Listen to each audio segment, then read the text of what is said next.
अच्छा, board meeting में तय हुआ था कि जो मॉडर्न स्कूल खोले जाएंगे और सीईओ को और चेयरमैन की जिम्मेदारी दी। तो इसमें क्या कोई ज़मीन अभी तक चिन्हित की है आप लोगों ने कि कहाँ पर मॉडर्न स्कूल खोले जाएंगे और कितने मॉडर्न स्कूल खोले जाएंगे? और मॉडर्न स्कूल की जरूरत नहीं है हमें हमें मदरसों को मॉडर्नाइज करना है। एक सूत्रों के हवाले से खबर मिली है कि वक्फ बोर्ड के जो चेयरमैन हैं यानी कि आप और जो सीईओ हैं हाजी मुख्तार मोहसिन, आपस में मतलब तालमेल नहीं बैठ पा रहा, खटापट चल रही है। नहीं नहीं नहीं, बिल्कुल नहीं, बिल्कुल नहीं।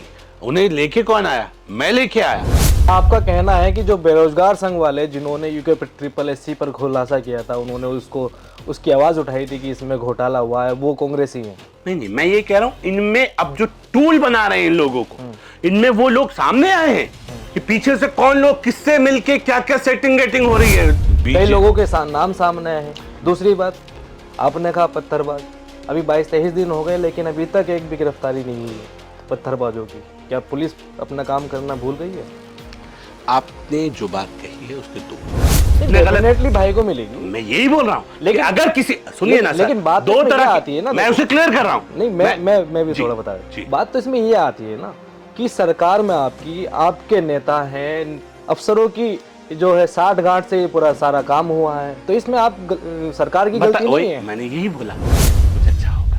अच्छा, एक बयान आपका आया था, बड़ी चर्चाओं में भी रहा कि प्राण कलियर में ड्रग्स मानव तस्करी होती है और देह व्यापार जैसे, तो उसमें अभी तक क्या कार्रवाई हुई है? क्या कुछ ऐसा मिला है? मुझे लगता है कि देह व्यापार का जो ड्रग्स का, देह व्यापार का और अन्य जो आरोप मैंने लगाए थे उसका जीता जागता सबूत है। नमस्कार, आपका स्वागत है और मैं हूं आपके साथ नवाब चौधरी और आप देख रहे हैं यूके 24। इस वक्त मेरे साथ हैं बहुत खास मेहमान, उत्तराखंड वक्फ बोर्ड के चेयरमैन शादाब शम्स, बहुत ही वरिष्ठ नेता है भाजपा के। सर, आपका बहुत बहुत स्वागत है। बहुत शुक्रिया और बहुत बहुत मुबारक हो, आपसे मुलाकात बहुत लेट हुई है। वक्फ को लेकर क्या क्या तैयारियां जो है आपके द्वारा की जा रही है, क्योंकि वक्फ एक बहुत इम्पोर्टेंट विभाग है, ज़मीनों का मामला है या किसी और या प्राण कलियर का मामला है या बहुत सारे ऐसे मामले हैं, उसको लेकर क्या तैयारियां चल रही है? देखिए, इसमें कोई शक नहीं है कि वक्फ एक बहुत बड़ी जायदाद है और हमारा एक बहुत बड़ा सरमाया है। और एक कड़वी सच्चाई ये है कि इन 23 सालों में लगभग 18 महीनों को अगर माइनस कर दें तो लगभग 21 साल से ज़्यादा वक्त तक वक्फ बोर्ड कांग्रेस के नेताओं के पास रहा है। अब आज अगर वक्फ बोर्ड के हालात बद से बदतर में हमें मिले हैं तो मुझे लगता है इसके लिए कौन जिम्मेदार है बताने की ज़रूरत नहीं है।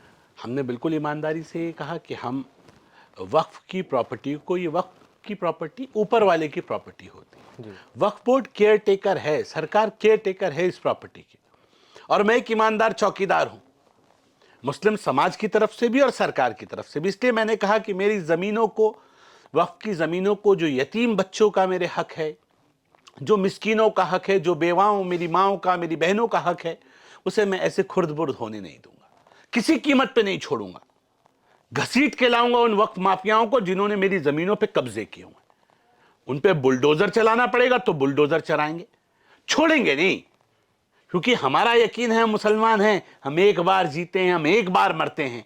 हमारे पास पुनर्जन्म का ऑप्शन नहीं है, मेरे बाकी भाइयों के पास है लेकिन मेरे पास नहीं है। मुझे तो जो कुछ करना है इसी जन्म में करना है और यही तय करना है, अपनी जन्नत का रास्ता यहीं से निकल के जाएगा। इसलिए मैंने कहा कि जो छोटी सी जिंदगी मुझे मिली है, ना किसी से डरूंगा, न दबूंगा, ना अपने कमिटमेंट से पीछे हटूंगा। और इसलिए हमने साफ साफ कह दिया है, कितना बड़ा माफिया हो हम छोड़ेंगे नहीं। लोग कहते थे, कांग्रेस के बहुत वरिष्ठ नेता थे, अकबर अहमद डंपी साहब, संजय गांधी जी के साथ रहे हैं, सांसद, पूर्व सांसद, बड़े नेता, बहुत बड़े दबंग। हमने 1 दर्जन से ज्यादा धाराओं में मुकदमे ठोके, 160 बीघे से ज्यादा जमीन नैनीताल पे कब्जा किए बैठे हैं वक्फ बोर्ड की, फर्जी तरीके से अपने नाम रजिस्ट्री करा ली। अरे कैसे मुसलमान हो? ईमानदारी नाम की चीज नहीं है क्या? सब बेच के खा गए, मरना नहीं है क्या? ऊपर वाले को जाके मुंह नहीं दिखाना? इन बेवाओं का हक खाओगे, इन यतीम बच्चों का, मिस्कीनों का हक खाओगे? शर्म मर गई आप लोगों की। ये कैरेक्टर हैं और ऐसे नहीं लूटी उन्होंने संपत्तियां। लुटवाने वाले वक्फ बोर्ड में जो रहे उन लोगों ने मिलकर सेटिंग गेटिंग से जमीनें खुर्द-बुर्द कराई। आज इस प्रदेश के अंदर 0% टॉलरेंस ऑन करप्शन की सरकार माननीय धामी जी के नेतृत्व में काम कर रही है। और हमने कहा, मेरे युवा मुख्यमंत्री ने कहा, सही को छेड़ेंगे नहीं और गलत को छोड़ेंगे नहीं। वो कितना बड़ा हो, घसीट के लाएंगे इन्हें और सलाखों के पीछे डालेंगे और अपने यतीम बच्चों के हक को इनसे क्लियर कराएंगे। फिर इन प्रॉपर्टियों के ऊपर हम अच्छे स्कूल्स बनाएंगे, अच्छे कॉलेजेस बनाएंगे, इनके ऊपर अच्छे हॉस्पिटल्स बनाएंगे, ऐसा बनाएंगे जो समाज के सब लोगों के काम आए, उत्तराखंड के लोगों के काम आए। मुझे लगता है कि बहुत बड़ा सरमाया हमारे पास है, इसे सही दिशा में इस्तेमाल करने की जरूरत है। मेरे बच्चों को सही रोजगार मिले, गरीबों को उनका हक मिले, जो वक्फ बोर्ड का काम है खिदमत का, उस काम को वक्फ बोर्ड अंजाम दे सके, सिर्फ अपनी लूट खसोट तक, अपने खाने पीने तक सीमित ना रहे। और इसलिए हमने बिल्कुल साफ साफ मन बनाया है कि ये जो वक्त हमें मिला है, ये हम अपने फुटप्रिंट्स यहाँ छोड़ सकें, सरकार के फुटप्रिंट्स छोड़ सकें, मुस्लिम समाज को ये एहसास करा सकें कि जो लोग आपकी ज़मीनों पे बैठे हुए हैं, कमाल की बात देखिए, मुस्लिम कब्रिस्तानों पे मुसलमानों के कब्जे। हमारे यहाँ देहरादून में एक कब्रिस्तान है, सैंसधारा क्रॉसिंग के ऊपर 56 बीघे की एक रजिस्ट्री मेरी उसके सामने है। सोचिए कितना बड़ा दिल होगा उस आदमी का जिसने अपनी प्रॉपर्टी कब्रिस्तान के लिए दी होगी। आप उसके ऊपर कब्जा करके बैठे, 100 से 100-150 बीघा के करीब वो जमीन है, लोगों ने कब्जा करके बैठ गए। अरे यार, आप कहते हो हमें कब्र के लिए जमीन नहीं मिलती, आप खुद अपनी जमीनों पे कब्जा करोगे तो कैसे चलेगा? और कब्जा करने का तो गैर इस्लामिक है, इसे इस्लाम मना करता है कि आपको मेहनत करके अपना मकान बनाइए ना, आप किसी की जमीन पे कैसे कब्जा करके बैठ सकते? और आप जहां आपको दफन होना देंगे ना आपको जमीन, इन सारे वक्त माफियाओं को जमीन देंगे, 6x3 का कमरा देंगे कब्रिस्तान के अंदर, लेकिन उससे ऊपर अगर चाहोगे कि कब्जा करके ले लें, छोड़ेंगे नहीं, घसीट के लाएंगे। बुलडोजर चलाने की जहां जहां जरूरत पड़ेगी वहां बुलडोजर भी चलाएंगे। अच्छा, बोर्ड मीटिंग में तय हुआ था कि जो मॉडर्न स्कूल खोले जाएंगे और सीईओ को और चेयरमैन को जिम्मेदारी थी, तो इसमें क्या कोई ज़मीन अभी तक चिन्हित की है आप लोगों ने कि कहाँ पर मॉडर्न स्कूल खोले जाएंगे और कितने मॉडर्न स्कूल खोले जाएंगे? मॉडर्न स्कूल नहीं कहा था हमने कहा था मॉडर्न मदरसे बनाएंगे। और मॉडर्न स्कूल की जरूरत नहीं है हमें, हमें मदरसों को मॉडर्नाइज करना है। और मदरसों के अंदर हमने कहा कि मेरा बच्चा हाफिज कुरान के साथ साथ वो इंग्लिश मीडियम की तालीम हासिल करे, वो हिंदी पढ़े, वो साइंस पढ़े, वो मैथ्स पढ़े, वो सारे सब्जेक्ट्स पढ़े।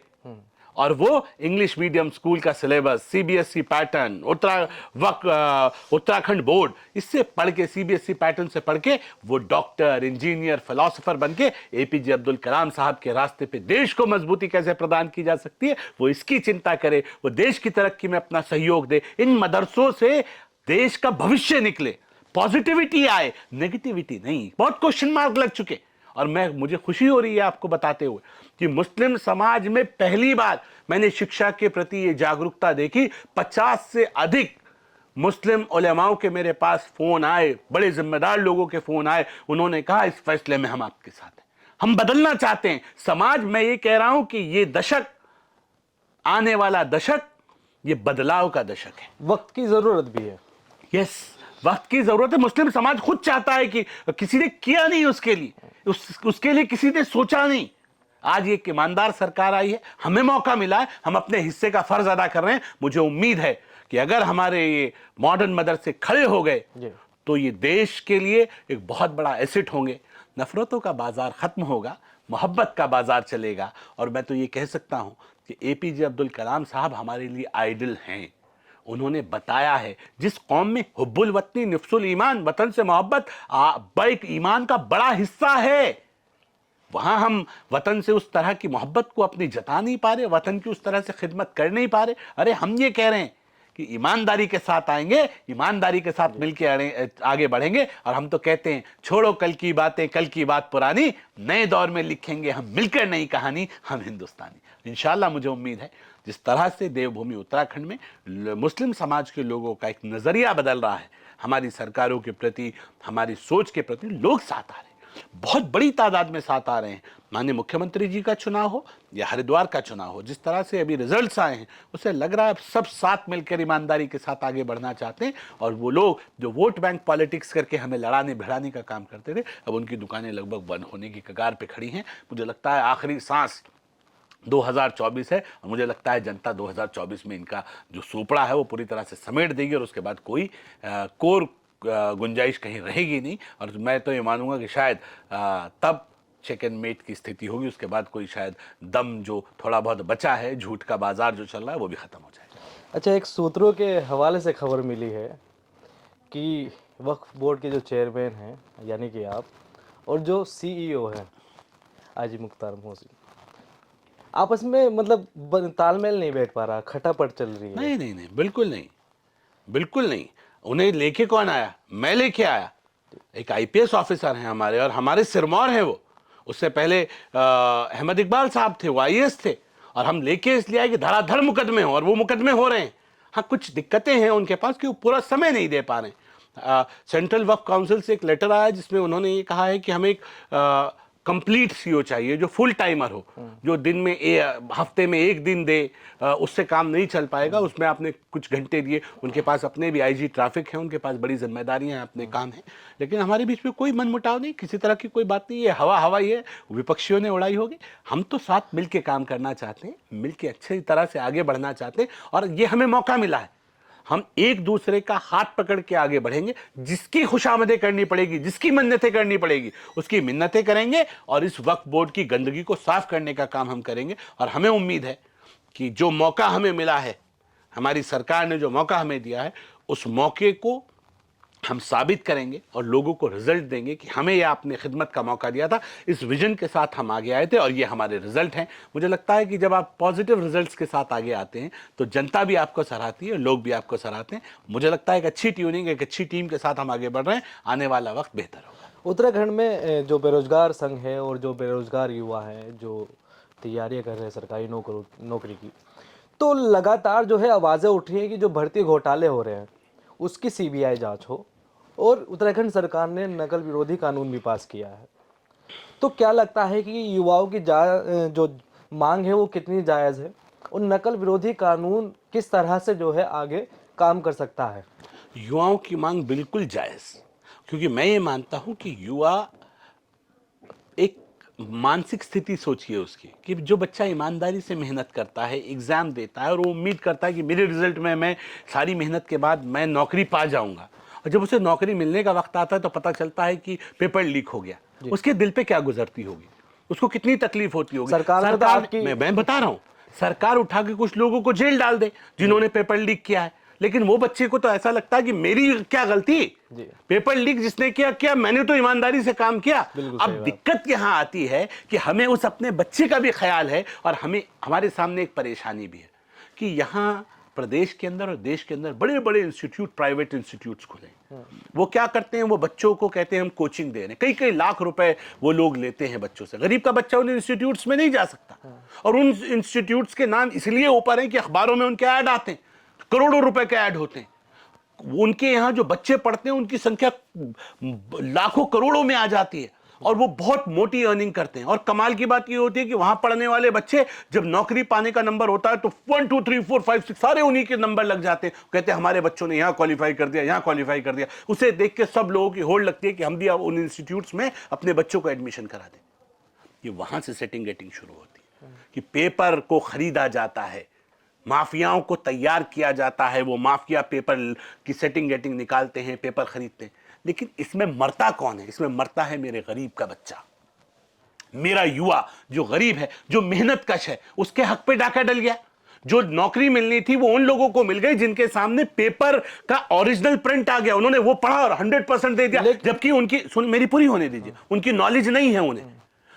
इसलिए पहली सरकार आई जिसको मालूम था कि इसके कितने गंभीर परिणाम हो सकते हैं, मामला खतरनाक हो सकता है। और मेरी सरकार, मेरे युवा मुख्यमंत्री ने ये जिस तरह से सख्त कार्रवाई करते हुए, इससे पहले क्या नकल नहीं होती थी, लेकिन कोई देखता नहीं था, सेटिंग गेटिंग के खेल चलते थे। युवा मुख्यमंत्री ने कहा छोड़ूंगा नहीं, मैं रहूं ना रहूं, ये प्रदेश रहना चाहिए, मेरे आने वाली नस्लों को मैं बर्बाद नहीं होने दूंगा। युवा मुख्यमंत्री ने सख्त एक्शन लेते हुए 60 से अधिक लोगों को जेल में डाला और नकल विरोधी कानून इंप्लीमेंट किया। और उसका फायदा क्या मिला? उसका फायदा यह मिला कि अब दहशत है। और जो युवा, आप कह रहे हैं कि युवा विरोध कर रहा है, युवा विरोध नहीं कर रहा है, युवा को दर्द है लेकिन युवा विरोध नहीं कर रहा है। जो आपको नजर आ रहा है वो कांग्रेसी युवा है, जो आपको मतलब मैं आपका कहना है कि जो बेरोजगार संघ वाले जिन्होंने यूके ट्रिपल एससी पर खुलासा किया था, उन्होंने उसको उसकी आवाज उठाई थी कि इसमें घोटाला हुआ है, वो कांग्रेसी हैं। नहीं नहीं, मैं ये कह रहा हूं इनमें अब जो टूल बना रहे हैं इन लोगों को, इनमें वो लोग सामने आए हैं कि पीछे से कौन लोग किससे मिलके क्या क्या सेटिंग गेटिंग हो रही है, तो मीडिया ने दिखाया, हमें छोड़ दीजिए।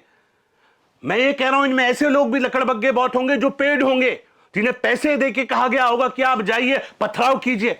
युवा अपने लोगों पे पथराव करेगा? वहां तुम्हारे भाई बहन घूम रहे हैं, heart of the city Dehradun के पौष इलाके में घंटाघर पे पथराव हो जाता है, पुलिस के ऊपर पथराव हो जाता है। वो उत्तराखंडी जो जिन्होंने जिनके बड़ों ने इस उत्तराखंड को बनाने के लिए शहादतें दी, वो अपने लोगों पे पथराव कर सकते हैं? नहीं कर सकते। उनके पीछे जो लोग थे षड्यंत्रकारी, वो वक्फ इनको जो नकल माफिया है इन्हें बचाना चाहते थे। लेकिन सुन लीजिए ना, इन नकल माफियाओं को किसी तरह से गुमराह कर सके, वो बार बार कोशिश कर रहे हैं इस लड़ाई को युवा वर्सेस सरकार बनाई जाए, युवा वर्सेस मुख्यमंत्री बनाई जाए। ये नहीं होगा। अब युवा आगे निकल के आ गया है और युवा ने कहा है नहीं, मेरा मुख्यमंत्री ईमानदारी से काम कर रहा है, नकल माफियाओं के खिलाफ सख्त कानून लाया, छोड़ना नहीं है इन नकल माफियाओं को। ये सीबीआई इंक्वायरी नहीं चाह रहे हैं, जो पीछे से पिंच कर रहे हैं, जो पीछे से लकड़ी कर रहे हैं कि सीबीआई सीबीआई सीबीआई नहीं चाह रहे हैं वो, क्योंकि सीबीआई तो वो कह रहे हैं, लगातार उनके नेता कह रहे तोता है बीजेपी का, पर सरकार का, केंद्र सरकार का तोता होता है, तो फिर क्यों जांच?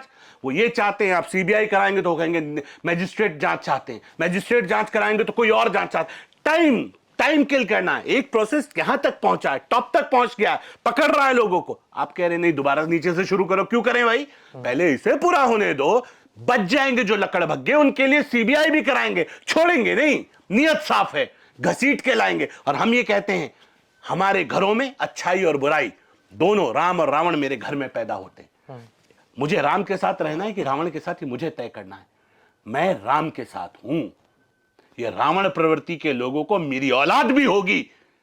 मेरे मुख्यमंत्री ने कहा मेरा बच्चा भी, अगर मेरा परिवार का कोई व्यक्ति भी इसमें लिप्त होगा, मेरे संगठन का व्यक्ति भी कोई लिप्त होगा, घसीट के लाएंगे, सलाखों के पीछे डालेंगे। ये होता है रामराज।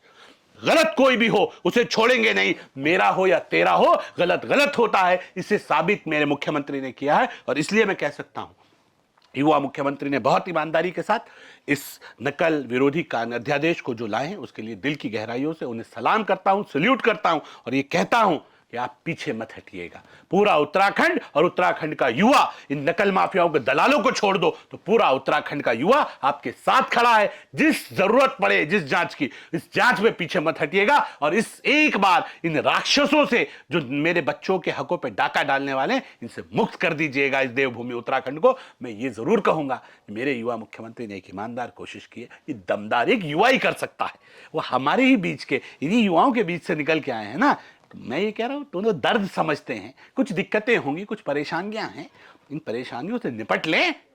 सारी जांचें कराएंगे, एक नहीं छोड़ेंगे। हमारी नियत साफ है, चोर तेरा हो या मेरा, चोर चोर होता है। चोर को जो बचाने की कोशिश करेगा वो संत भी होगा, वो कितना बड़ा मौलाना भी होगा, तो लोग उसे शक की निगाह से देखेंगे। इसलिए हमारा कहना यह है, नकल के मामले में कोई कॉम्प्रोमाइज नहीं। युवा मुख्यमंत्री ने स्वयं मुझे कहा कि मैं रहूं न रहूं, ये प्रदेश रहना चाहिए। हमारी नस्लों के साथ जो आज हो रहा है, ये आने वाली नस्लों के साथ ना हो, उसके लिए आज हमें कोशिश करनी पड़ेगी, आज सख्त कदम उठाने पड़ेंगे। और मैं दिल की गहराइयों से पुनः माननीय मुख्यमंत्री जी का धन्यवाद करता हूं। आपका कहना है कि हमारी सरकार में ही ये घोटाले खुले हैं, लेकिन सबसे बड़ी बात जो सामने आई है कि आप ही के बीजेपी के जो लोग हैं वो उसमें शामिल हैं। कई लोगों के नाम सामने आए हैं। दूसरी बात, आपने कहा पत्थरबाज, अभी 22-23 दिन हो गए लेकिन अभी तक एक भी गिरफ्तारी नहीं हुई है पत्थरबाजों की। क्या पुलिस अपना काम करना भूल गई है? आपने जो बात कही है उसके दो उत्तर हैं। एक, आपने पहला प्रश्न कहा, बीजेपी हाकम सिंह है और संजय आपने धारीवाल कहा कि है। बीजेपी के कुछ लोग, आपको मालूम है दुनिया का सबसे बड़ा संगठन भारतीय जनता पार्टी, दुनिया का, देश का तो है ही, तो कितने बड़े लोग होंगे। हम हर जगह चुनाव जीत रहे हैं, एक तरफा भी मेघालय, त्रिपुरा, उससे पहले गुजरात, ये तुम्हारा उत्तराखंड, तब एक तरफा क्लीन स्वीप करते हुए हम आगे बढ़ रहे हैं। तो हमारे कितने कार्यकर्ता होंगे। लोग लगातार अलग अलग पार्टियों से, अलग अलग दलों से हमारे यहाँ आ रहे हैं। अब मैं ये कह रहा हूं, अगर आपके भाई ने, कार्यकर्ताओं को छोड़ दीजिए, पार्टी में नए लोग आए हैं इन्हें छोड़ दीजिए, कितने दिन से आया, कब आया, इस पे नहीं जा रहे हैं। हम ये कह रहे हैं अगर आपका सगा भाई भी गलत कर रहा है तो क्या उसकी सजा आपको मिलनी चाहिए? सजा किसे मिलेगी? आपको कि आपके जो जिसने गलत? डेफिनेटली भाई को मिलेगी। मैं यही बोल रहा हूं लेकिन कि अगर किसी, सुनिए ना सर, लेकिन बात तो दो इसमें तरह ये की आती है ना, मैं देखो। उसे क्लियर कर रहा हूं। नहीं, मैं भी जी, थोड़ा बता जी। बात तो इसमें ये आती है ना कि सरकार में आपकी आपके नेता हैं, अफसरों की जो है साठ गांठ से ये पूरा सारा काम हुआ है, तो इसमें आप सरकार की गलती वही नहीं है। मैंने यही बोला कि वो कितने दिन से मेरी पार्टी में आया, कब आया, चुनाव जीत के आया कि भाई ठीक है अब सरकार में आ गई है तो हम भी आ जाते। इससे पहले कहाँ था ये पूछा किसी ने? हम नहीं जा रहे हैं उस पर, लेकिन मैं इतना कह रहा हूं कि इस सरकार के अंदर जो लोग पॉलिटिकल शेल्टर के रिसोर्ट 4 दिन में बन गया हाकम सिंह का, मेरी सरकार में बना क्या रिसोर्ट? कब से धंधा चल रहा होगा, कब से प्रॉपर्टी जोड़ रहा होगा, कितना पुराना साठ गांठ चल रही होगी? इस पे इसकी गहराइयों में जाएंगे, सारी चीजें निकल के आएंगी। और हम ये कह रहे हैं दो तरह की सरकारें होती हैं, एक जो अपराधी को शेल्टर देती हैं, उसे बचाने की कोशिश करती हैं, एक वो कि तेरा या मेरा नहीं देखती, वो ले जाती हैं अपराधी घसीट के ले जाके जेल डालने का काम करती है। ये मेरी सरकार ने किया, ये मेरे युवा मुख्यमंत्री ने किया, इसलिए मेरे युवा मुख्यमंत्री के ऊपर मुझे अभिमान है कि ऐसा मुख्यमंत्री और ऐसी पार्टी और ऐसा संगठन जो सही को सही कहता है, जो गलत को गलत कहता है, ये और किसी पार्टी में आपको नजर नहीं आएगा। हम ये नहीं कह रहे कि हम दूध के धुले हैं, हमारे यहां कोई भी गलत आदमी नहीं होगा। हो सकता है कोई हमारे यहां भी गलत आ जाए, हो सकता है मेरा बच्चा गलत ट्रैक पे चल जाए, लेकिन ईमानदारी यह है कि मैं उस गलत को गलत निकाल के साइड खड़ा कर सकूं कि मैं इस गलत के साथ नहीं हूं, मैं सही के साथ हूं। ये ईमानदारी मेरी सरकार ने दिखाई, मेरे मुख्यमंत्री ने दिखाई, और इसलिए हम पार्टी विद द डिफरेंस हैं। जिन लोगों को समझ में नहीं आ रहा है उन्हें वक्त समझा देगा। हम ईमानदारी के साथ आगे बढ़ रहे हैं, मेरे युवा मुख्यमंत्री ईमानदारी के साथ आगे बढ़ रहे हैं। और ये कितने षड्यंत्र कर लें नकल माफिया कि हम ऐसे बच जाएं, ऐसे मत जाएं, ऐसे कर लें, बहुत सारी मीडिया के साथी भी टूल किट के रूप में काम कर रहे हैं, क्योंकि पैसा है उनके पास। जो करोड़ों रुपए के ऐड देते हैं वो क्या किसी को पैसे नहीं देंगे? वो इस मामले को लगातार युवा वर्सेस सरकार करने की कोशिश कर रहे हैं, युवा वर्सेस मुख्यमंत्री करने की कोशिश कर रहे हैं। लेकिन उत्तराखंड का युवा अब सब समझ चुका है, अब इनके बहकावे में वो आ नहीं रहा है, और इसलिए जो विरोध की लाइनें थी धीरे धीरे धीरे धीरे समाप्ति की ओर जा रही है। हमारा कमिटमेंट है, जवाबदेही हमारी है, मेरी सरकार की है, मेरे मुख्यमंत्री की है कि अगर ये नकल लकड़ बग्गे नकल माफिया बच के निकल गए तो ये हमारा फेलियर होगा। जनता को निर्णय करने का अधिकार पहले भी मिला था, आगे भी मिलेगा। हम गलत होंगे तो जनता जवाब देगी, हम सही होंगे तो जनता आशीर्वाद देगी। अच्छा, अभी एक अपडेट आया है पिरान कलियर से कि जो गुल्लक की जो रकम है वो 2 गुना हो गई है, इसका क्या कारण है? देखिए, पिरान कलियर अभी वक्फ बोर्ड उत्तराखंड के पास नहीं है। उसे हाई कोर्ट के माध्यम से जिला हरिद्वार के डीएम को जिला प्रशासक बनाया हुआ है, उस प्रशासक बनाया हुआ है कलियर। लेकिन हमने एक थोड़ा सा बदलाव किया कि वहाँ पे एक प्रबंधक हमने एक प्रिंसिपल हैं मैडम रज़िया, उनको वहाँ भेजा, और उन्होंने ईमानदारी के साथ सीसीटीवी कैमरा वगैरह सब लगवा के वहाँ पे जिस तरह से काउंटिंग शुरू कराई, वो चौंकाने वाले परिणाम सामने आए। 2 गुल्लक खुली हैं, 8 लाख से ऊपर कभी गुल्लक का अमाउंट नहीं जाता था। एक हर 15 दिन में, महीने में गुल्लक खुलती है, वो कभी अमाउंट 8 लाख से ऊपर नहीं जाता था। इस बार 17 लाख पहुंच गया, डबल से भी ज्यादा। इसका मतलब कहीं ना कहीं कुछ गड़बड़ था, बंदरबाट हो रही कि थी। बंदरबाट हो रही थी। तो अब कहीं ना कहीं मैं ये कहता हूं जांच का विषय है।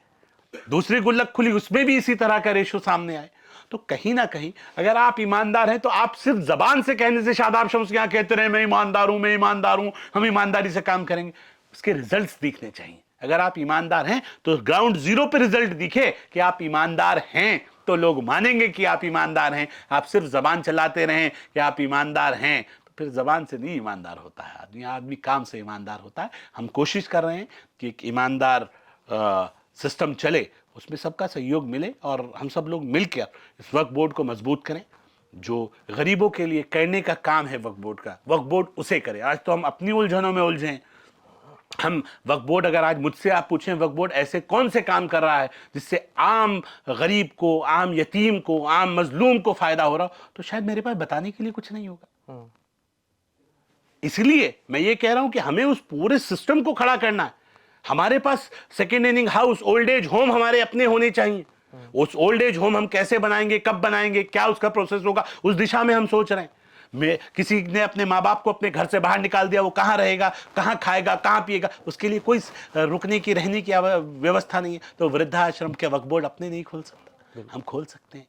यतीम बच्चे जिनके माँ बाप नहीं हैं, जिनके कोई नहीं है, क्या उनकी अच्छी शिक्षा, उनके रहने की व्यवस्था क्या वक्फ बोर्ड नहीं कर सकता? बिल्कुल कर सकता है। सिर्फ विजन चाहिए। और मैं ही कह रहा हूं, हम उस विजन को लेके, एक ईमानदार विजन को लेके, अपने युवा मुख्यमंत्री के नेतृत्व में, अपने मंत्री जो हमारे माननीय मंत्री हैं चंदन रामदास जी, उनके नेतृत्व में हम आगे बढ़ रहे हैं। और हमें उम्मीद है कि हम एक बेहतर ऑप्शन के रूप में आगे बढ़ेंगे और हम ऐसा काम करेंगे कि हम उत्तराखंड से लोग सबक लें कि उत्तराखंड ने ऐसा किया है, हम उत्तराखंड से सीखते हुए बाकी स्टेट भी हमसे सीख के आगे बढ़ें, हम कुछ अच्छा करें। ये नहीं है कि हम दूसरों को कॉपी करें, लोग हमें कॉपी करें। ऐसा काम करेंगे तो मुझे लगता है कि आने वाले वक्त में कुछ फुटप्रिंट्स हम भी छोड़ पाएंगे। और जिस तरह से एक पॉजिटिव साइन के साथ हम बढ़ रहे हैं, मुझे लगता है कि एक विजन के साथ हम लोग धीरे धीरे धीरे धीरे आगे बढ़ रहे हैं। अभी लगभग 5 महीने का समय मुझे वक्फ बोर्ड की जिम्मेदारी को संभाले हुए हुआ है, लेकिन मैं ये कह सकता हूँ कि इन 5 महीनों में आपको काफ़ी कुछ वक्फ बोर्ड के बारे में जानकारियाँ मिलने लगी होंगी। तो इससे पहले तो कोई वक्फ बोर्ड की बात तक करने के लिए तैयार नहीं था। सबने कंबल डाला हुआ था ऊपर और अंदर अंदर खिचड़ी पका रहे थे और खुद ही खा रहे थे। तो अगर आपको खाना नहीं है तो आपको मीडिया को भी बताना पड़ेगा, लोगों को भी बताना पड़ेगा हम क्या कर रहे हैं। लोग देखेंगे, लोगों की निगाह रहेगी। कहीं भी वक्त संपत्ति खुद बुर्द हो रही है, आवाम खड़ी हो और वो कहे हमारी संपत्ति है, हम इसे लुटने नहीं देंगे, लुटवाने नहीं देंगे, तब कहीं जाके वक्फ बोर्ड खड़ा होगा। ये शादाब शम्स की अकेले की लड़ाई नहीं है, ये समाज की लड़ाई है, उत्तराखंड के लोगों की लड़ाई है। ये हमारा उत्तराखंड का एसेट है। हम इस प्रॉपर्टी का कैसे उपयोग कर सकते हैं, सदुपयोग कर सकते हैं, किस तरह से हम अपने लोगों को इसका फ़ायदा पहुंचा सकते हैं। मुझे लगता है हमें मिल के कुछ अच्छा सोचेंगे तो कुछ अच्छा होगा। अच्छा, एक बयान आपका आया था, बड़ी चर्चाओं में भी रहा, कि पिरान कलियर में ड्रग्स, मानव तस्करी होती है और देह व्यापार जैसे, तो उसमें अभी तक क्या कार्रवाई हुई है? क्या कुछ ऐसा मिला है? मुझे लगता है कि देह व्यापार का जो ड्रग्स का, देह व्यापार का और अन्य जो आरोप मैंने लगाए थे, उसका जीता जागता सबूत है कि वहाँ लगातार जो पुलिस के द्वारा कार्रवाइयाँ की जा रही हैं, लगातार अरेस्टिंग है। और मतलब आप अभी भी कायम है अपने बयान पे? हाँ हाँ हाँ, मैंने तो शुरू से कहा था, मैंने उस कमिटमेंट को, मैंने कहा था कि जो हरकतें वहाँ हो रही हैं, ड्रग्स का जो लाइन वहाँ बनी है, और जब आप ड्रग्स लेने लगते हैं, नशा करने लगते हैं, वो तो कई सारे चैनल्स ने उसके ऊपर घंटी बजाओ और अलग अलग कार्यक्रम किए, उसकी असलियत निकल के सामने आई कि जो हमने कहा था वो सही था कि नहीं। जब आप नशा करते हैं, ड्रग्स लेते हैं, तो आपको पता नहीं होता कि आप कहाँ हैं, और उसकी आड़ में लोग उसका मिसयूज करते हैं, फिर वो देह व्यापार शुरू हो जाता है। और देह व्यापार की जो एंड लाइन लिमिट है वो ये है कि फिर वो मानव तस्करी में बदल जाता है कि आपको तो नशा करना है, आप उस नशे के लिए कहीं भी जाएंगे, आप कहीं से कहीं तक ले जा लो, उस ट्रैक पे आदमी चल जाता है। लेकिन मेरी सरकार ने, ज़िला प्रशासन ने, इस वक्त तो एसएसपी जो हरिद्वार के आए हैं बहुत डायनामिक हैं और वो अच्छा, हाँ अच्छा काम, मैं तारीफ कर रहा हूँ, अच्छा काम कर रहे हैं। और मेरी स्वयं उनसे कई बार वार्ता भी हुई है, और उन्होंने जिस तरह से एक मुहिम के तहत सफाई अभियान वहाँ लगाया है, उससे कलियर के लोग भी, जो पॉजिटिव लाइन हमारे पास आ रही है, वो कह रहे हैं बहुत बड़ी कमी आई है। जो गंदगी थी उसमें बहुत बड़ी सफाई हुई है, लेकिन अभी पूरी तरह से साफ नहीं हुआ है, अभी भी और सफाई की आवश्यकता है। और हम ये कह रहे हैं, ये हमारी जिम्मेदारी है कि वो सफाई को, कंप्लीट सफाई हो, इन ड्रग रैकेट्स को, जितनी गंदगी वहाँ, हर तरह की जो गंदगी फैली है, इसकी पूरी तरह से सफाई हो जाए। तो मुझे लगता है कि एक साफ सुथरा एटमॉस्फेयर उस पाक सरजमीन पर रहेगा, और हम सब लोग मिलकर इस गंदगी को साफ करने का काम करें। अच्छा, वनभूलपुरा का जो मामला आया था सामने, उसमें उत्तराखंड सरकार के जो अधिकारी हैं, सब लोग हैं, सब ने जो कोर्ट का आदेश आया था उसको तामील कराने के लिए वहाँ पर नोटिस दिए थे कि आप घर छोड़ दीजिए। ठीक है, ऐसा ही मामला मैं आपके संज्ञान में लाना चाहता हूँ कि नंदा की चौकी में वक्फ 430 की एक प्रॉपर्टी है, जिसमें कई बीघा ज़मीन है, उस पर कब्जा है, और कोर्ट के भी आदेश हैं कि उसको खाली कराया जाए।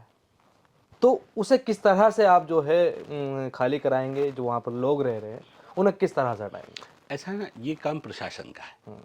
जो जिला अधिकारी होता है वो हमारा जिला का उपायुक्त, आयुक्त होते हैं, तो उनकी जिम्मेदारी बनती है। कोर्ट का निर्णय है, कोर्ट के आदेशों को इम्प्लीमेंट कराना उनकी जिम्मेदारी है। और इसीलिए हमने माननीय मुख्यमंत्री जी से बात की थी कि हमारे जो भी कोर्ट के निर्णय आते हैं उन्हें तत्काल प्रभाव से इम्प्लीमेंटेशन हो। तो युवा मुख्यमंत्री ने कहा है कि बहुत जल्द वो वक्फ बोर्ड के साथ और तमाम अधिकारियों को ऑनलाइन कॉन्फ्रेंस के थ्रू वो जोड़ेंगे, और सब लोगों को कहेंगे कि जो पेंडिंग लाइन है जहां माफिया बैठा है उसके खिलाफ सख्त कार्रवाई की जाए। और ये ज़िला प्रशासन की जिम्मेदारी है कि वो सारी चीज़ों को क्लियर ऑफ करा के हमें दे, क्योंकि उसकी जिम्मेदारी जिलाधिकारी की होती है। और अगर कहीं उसके बावजूद भी लगा कि कहीं कोई ढीला हवाली बरती जा रही है तो हमें कोर्ट के माध्यम से उनके ऊपर कंटेम्प्ट ऑफ कोर्ट के भी अगर कार्रवाई करवाने की आवश्यकता पड़ेगी तो हम कोर्ट के माध्यम से वो भी कराएंगे। किसी के साथ कोई कॉम्प्रोमाइज नहीं होगा। मुझे जवाब अधिकारियों को नहीं देना है, मुझे जवाब मेरे मुख्यमंत्री को देना है, उत्तराखंड के लोगों को देना है, समाज के लोगों को देना है। इसलिए मैंने कहा है कि कहीं भी लापरवाही होगी तो हम बड़ी से बड़ी कार्रवाई से भी पीछे नहीं हटेंगे। हम बिल्कुल आंख में वो जो लिहाज वाली लाइन है फिर हम उसे उतार के एक तरफ रख देंगे। अभी तो हम थोड़ा सा कह सुनने में की कोशिश कर रहे हैं कि हमारे काम प्यार से हो जाएं, नहीं तो हमारे पास और रास्ते हैं, फिर उन रास्तों पे हम आगे बढ़ेंगे। अच्छा, अगर देखा जाए उत्तराखंड की अगर बात करें तो जब 4 धाम यात्रा चल रही थी तो आपका एक बयान आया था, वही बड़ा चर्चाओं में रहा था कि यहाँ पर जो लोग आते हैं वो मरने के लिए आते हैं और मोक्ष की प्राप्ति के लिए आते हैं। मैं कह रहा हूँ 4 धाम मतलब ये जो बयान इस तरह के आते हैं, आखिर मतलब किस वजह से आते नहीं हैं? आप मुझे लगा कि कई लोगों ने मेरे बयान को तोड़ मोड़ के पेश किया था। मैंने कहा कि कोविड का एक दौर चल रहा था जी। और कोविड में हम सब लोगों का बॉर्डर पे टेस्ट कर रहे थे कि जिनको कोरोना नहीं है सिर्फ वो ही जा सकें। और सरकार ने एक एसओपी जारी की थी जिसमें सरकार ने बताया था कि आपको अगर हाई ब्लड प्रेशर होगा आपको यात्रा पे नहीं जाने दिया जाएगा, हाई शुगर होगा, हाई बीपी होगा, हार्ट की प्रॉब्लम होगी, आप यात्रा पे नहीं जा पाएंगे। लेकिन लोग उसके बावजूद भी उन चीज़ों को छुपा के यात्रा पे जा रहे थे। हमने लोगों से पूछा, जो अधिकारी वहां ऑन ड्यूटी थे, कि भाई जब आप जांच कर रहे हैं, यहाँ पे एक बॉर्डर पे जांच हो रही है कि जो लोग यात्रा पे जा रहे हैं इनके आप आरटीपीसीआर कर रहे हैं, सारे टेस्ट आप देख रहे हैं, सब कुछ कर रहे हैं, तो फिर डेथ क्यों हो रही है? तो उन अधिकारियों ने बताया कि लोग हमसे उस बात को, जो अपनी एक्चुअल रिपोर्ट है, उसे छुपा रहे हैं। तो हमने पूछा भाई वो क्यों छुपाएंगे? आप कैसी बात कर रहे हैं? कोई अपनी बीमारी को आपसे क्यों छुपाएगा जबकि आप सरकार उनके फायदे के लिए बता रही है? तो उन्होंने कहा कि पुराने वक्तों में ऐसा मानना था कि जब लोग इन यात्राओं पे जाते थे सोचते थे कि अगर हमें वहां जाके कुछ हो जाएगा, वो ऐसा सोचते थे, तो हमें मोक्ष की प्राप्ति हो जाएगी। ये उनकी सोच थी जो वो अधिकारियों ने मुझे बताया। मैंने उस बात को कोट करते हुए उस बात को कहा था, लोग उसे अदरवाइज लेके गए। हम लोग जब हज पे जाते थे तो हमने अपने बड़ों को देखा है, जब पानी के जहाज पे से हज पे जाते थे तब भी लोग कहते थे भाई अब ये आखिरी यात्रा है, अंतिम यात्रा है इनकी, चलो अलविदा कर दो, पता नहीं दोबारा मुलाकात होगी कि नहीं होगी, वहीं के वहीं इन खुदा को प्यारे हो जाएंगे। तो ये आम बात थी। इस बात को जो कांग्रेस ने इसमें नमक मिर्च छिड़का के जो अपना लीपा पोती की, वो उनका विषय है। लेकिन हम इतना कह रहे हैं कि जब आपका मन साफ होता है तो लोग समझ जाते हैं, उसमें कहीं से कहीं तक गुमराह होने की आवश्यकता नहीं होती। सिंगल लाइन कभी भी जब मीडिया चलाता है तो उस बात को बहुत सीरियसली नहीं लेना चाहिए जब तक दूसरा वर्जन ना आ जाए। मैं भी मीडिया का एक छोटा सा तालिब इल्म रहा हूँ। ऑथेंटिक रिपोर्ट तब होती है जब आप विक्टिम का भी वर्जन लेते हैं। अगर मेरे खिलाफ कोई आरोप लगा तो उस आरोप का एक जवाब देने का अधिकार तो मुझे भी है। मुझसे उत्तर लेना चाहिए था। मुझसे उत्तर लिए बगैर आधा अधूरी जानकारी के साथ आप किसी चीज़ को चला देंगे तो सवाल खड़े होते हैं। लेकिन हम ये कहते हैं चलिए राजनीति है, बदनाम भी होंगे तो क्या नाम ना होगा। उनकी मर्जी है, वो जैसे चाहे विपक्ष हमारा इस्तेमाल करे। उनकी दुकान अगर हमें गाली देने से चलती है, हमें भला बुरा कहने से चलती है, तो अपनी दुकान चला ले, हम स्वागत करते हैं। अच्छा, आपने कहा था फिर पहले भी कि बहुत सारे लोग ऐसे हैं, चाहे वो कांग्रेस के हों बीजेपी के हो, जिनका कब्जा है वक्फ की संपत्ति पर। कितनी बड़ी चेतावनी मानते हैं? क्योंकि एक 5-6 महीने का कार्यकाल आपका भी हो गया, उनकी लिस्ट बनाई है या उनको नोटिस भेजने की तैयारियां हैं या नहीं है, या प्रेशर में काम होगा? बहुत लोगों की लिस्ट बन चुकी है, बहुत लोगों बाहर कब आएगी? मैं ये कह रहा हूँ ना, बहुत लोगों को नोटिस जा चुके हैं। अकबर अहमद डंपी, मैंने कहा माफिया हैं वो, कांग्रेस के वरिष्ठ नेता, पूर्व सांसद। डरते हैं लोग, कहते हैं कि पता नहीं कब शादाब शम्स साहब आपका पता भी नहीं चलेगा आप कब साफ हो जाएंगे। हमने कहा यार एक ही बार मरना है, इन माफियाओं से डर के नहीं मरेंगे कम से कम। हम जब हमारा ऊपर वाला चाहेगा हम तब मर जाएंगे, अभी नहीं डरेंगे हम। तो इसलिए हमारा मत बिल्कुल स्पष्ट है कि हम किसी के बाप से डरने वाले नहीं हैं। और इन माफियाओं से तो बिल्कुल डरने वाले नहीं हैं, जिन्होंने मेरे बच्चों की, यतीमों की, मिस्कीनों की, बेवाओं की ज़मीनों को दबोचा है।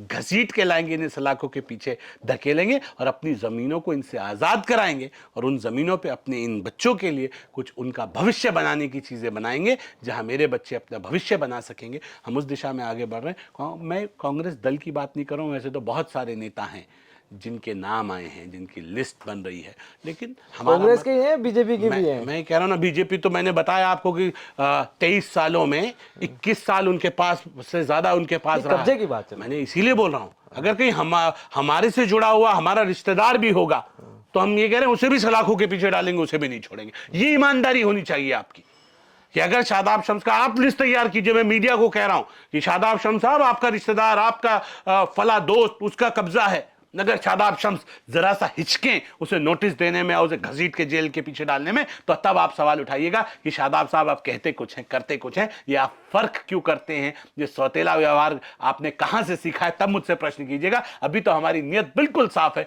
छोड़ेंगे नहीं उन लोगों को जिन्होंने अवकाफ की जमीनों पर, कोई हो, मेरा हो कि तेरा हो, वो अल्लाह का हो कि फला का हो, इसका कोई मतलब नहीं है। वक्फ की जमीनों पे कब्जे करोगे और हमसे दोस्ती करोगे, दोनों चीजें एक साथ नहीं हो सकती। अच्छा, एक बात की चर्चा बड़ी जोरों पे है। कहा जा रहा है कि शादाब शम्स जो हैं चुनाव की तैयारी कर रहे हैं कलियर प्लान से।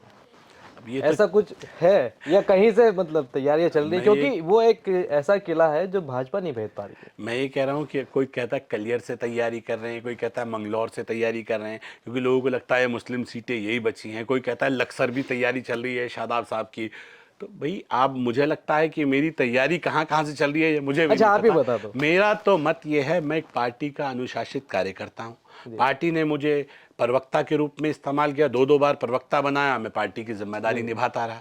मैं सह मीडिया प्रभारी रहा पार्टी का, तब पार्टी की जिम्मेदारियों को निभाता। जो पार्टी ने काम दिया, एक कार्यकर्ता के रूप में मैंने ईमानदारी से काम किया। मेरी पार्टी मुझे झाड़ू लगाने का काम देगी, मैं वो करूंगा। पहले माननीय प्रधानमंत्री 15 सूत्रीय कार्यक्रम का मुझे उपाध्यक्ष बनाया था, राज्य मंत्री की जिम्मेदारी दी थी, मैंने उसे ईमानदारी से निभाया। और आज मुझे वक्फ बोर्ड की जिम्मेदारी दी है, मैं उसे निभा रहा हूं। लोग क्या समझते हैं वो समझे, लेकिन इतना जरूर है, ये इसकी बधाई मैं आपको देता हूं कि मुस्लिम नेताओं में खलबली जरूर मची है, वो फड़फड़ाहट नजर जरूर आने लगी है। इसका मतलब हमारी दस्तक हो रही है, अब लोगों को परेशानी होना शुरू हो गया है और लोग ये कयास लगाने लगे हैं कि हम यहां से चुनाव लड़ रहे हैं कि वहां से लड़ रहे हैं कि वहां से लड़ रहे हैं। इसका मतलब हम वहां जा रहे हैं और लोगों के अंदर ये सुगबगाहट है कि अब भारतीय जनता पार्टी की सरकार, वक्फ बोर्ड काम कर रहा है। तो फिर लोगों को जो ये परेशानी हो रही है, ये परेशानी इस बात का सबूत है कि हमारा काम बोलने लगा है। तो मतलब मान लिया जाए कि चुनाव की कहीं ना कहीं से तैयारी चल रही है। कोई तैयारी नहीं है अभी, कोई तैयारी नहीं। हालांकि चुनाव बहुत दूर है, मैं ये ऐसा कह रहा नहीं हूं कोई तैयारी नहीं है। हमारे यहाँ बीजेपी में कोई तैयारी आपकी हो भी नहीं सकती। हाँ, ये कार्यकर्ता आधारित पार्टी और वेल डिसिप्लिन, वेल ऑर्गेनाइज संगठन है। जो चाहेंगे हाईकमान जो आदेश देगा, हमें तो केवल उसका पालन करना है। अगर कहा आपको चुनाव लड़ना है तो चुनाव लड़ा जाएगा, पार्टी ने कहा आपको चुनाव लड़ाना है तो चुनाव लड़ाया जाएगा। मेरी पार्टी ने मुझे पश्चिम बंगाल प्रदेश का चुनाव प्रभारी बना के भेज दिया, मैं पश्चिम बंगाल पहुंच गया। जो काम दिया जाएगा, आपको अपने काम के ऊपर अपना 100% देना है। आपको अगर चौकीदार बना के कहीं खड़ा कर दिया तो आपकी चौकीदारी में चोरी नहीं होनी चाहिए, ये आपकी जिम्मेदारी है। ये भारतीय जनता पार्टी के कार्यकर्ता का रूप है। और जो मेरा कार्यकर्ता है वो अपने आप में एक से एक काबिल लोग पड़े हुए हैं। आज मुझे मौका दिया है, ऐसा नहीं मेरी पार्टी में मुस्लिम लीडरशिप की कमी है या यहाँ अल्पसंख्यक नेता नहीं है। मेरी पार्टी ने मुझ पर विश्वास जता के मुझे मौका दिया है, मैं अपना 100% दूं। हो सकता है किसी और को मौका मिले मेरी जगह तो मुझसे बेहतर कर पाए। हमारे यहाँ जिस तेजी के साथ मुस्लिम लीडरशिप आगे आ रही है, जिस तेजी के साथ मुस्लिम समाज जुड़ रहा है, मुझे लग रहा है कि आने वाले वक्त में जो कांग्रेस के पास बचा कुचा सरमाया था, ये भी बचने वाला नहीं है। हमसे बात करने के लिए और हमें समय देने के लिए बहुत बहुत धन्यवाद आपका। और मेरे साथ आज थे शादाब शम्स, जो कि उत्तराखंड वक्फ बोर्ड के चेयरमैन हैं। उनसे हमने आपको रूबरू कराया। और आप हमारे UK24 चैनल को देखते रहिए और अगर अच्छा लगे तो सब्सक्राइब भी कर लीजिए।